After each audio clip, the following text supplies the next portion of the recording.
Right now, deep inside your brain, your substantia nigra is quietly losing neurons, and neurologists admit there is no way to switch off the loss once it starts. It sits in a dark strip of tissue near the base of your brain, no bigger than a grape. Doctors call it the black substance, because under a microscope it looks charred. But what it actually does is make dopamine, the chemical that gives you the drive to get off the couch, start the task, chase the goal. Every morning you feel like doing something instead of nothing. This tiny structure is the reason.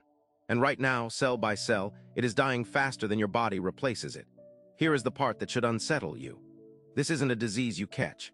It's a process already running in every adult brain, accelerating with age, stress, poor sleep, and something almost nobody talks about: chronic overstimulation. Every time you chase a quick hit of pleasure, a notification, a sugar rush, a doom scroll, these neurons fire hard and burn out a little faster. You don't feel the individual losses. You feel the aggregate years later as flatness, less drive, less spark. Tasks that used to excite you now just feel heavy. That flatness has a name, and it starts here in this grape-sized structure you've never thought about once in your life.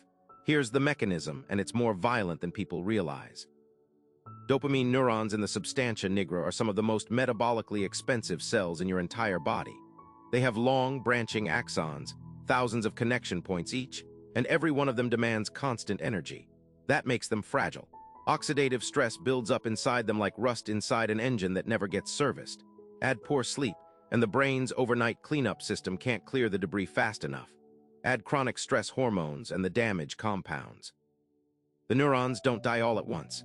They die in a slow, silent attrition, one dim bulb at a time, until one day the room feels darker and you can't say exactly when it started. Neurologists will tell you flatly that once significant loss occurs, there is no drug, no procedure, nothing in modern medicine that regrows these cells. The condition tied to their near-total collapse, Parkinson's, is treated by replacing the chemical, never by reviving the source. That's the part specialists don't say out loud in waiting rooms.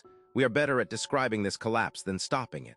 The people trained to fix your brain are, for this particular structure, mostly watching it happen.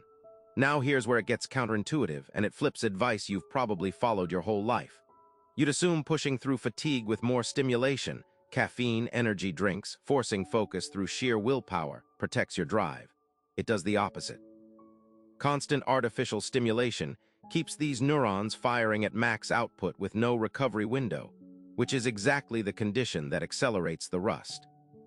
The grind through it mentality that high achievers preach is, for this specific structure, one of the fastest ways to burn it out early. So what do the people who actually protect their drive for decades do differently? Elite performers and longevity researchers converge on one unglamorous rule: protect dopamine through boredom, not stimulation. Sounds backwards, but low stimulation downtime, walking without your phone, sitting with nothing to look at, letting your mind idle, lets these neurons rest and repair between demands, instead of firing continuously. Pair that with one physical input that has real neuroprotective evidence behind it: daily aerobic movement. Even 20 minutes of brisk walking increases a protein called GDNF, a growth factor shown in lab studies to shield dopamine-producing neurons from oxidative damage. Movement isn't just mood management. It's maintenance for the exact structure keeping you motivated. Tonight, the rule is simple enough to start before you sleep. Take a 20-minute walk with no phone, no podcast, nothing feeding your dopamine system artificial spikes, just movement and boredom together. Then protect your sleep window, because the deep stages of sleep are when your brain physically clears the oxidative waste these neurons produce. Do that consistently, and you're not chasing motivation.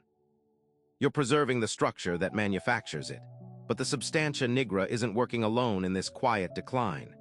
Deeper in your skull, another structure is keeping score of every threat you've ever ignored, and it never forgets.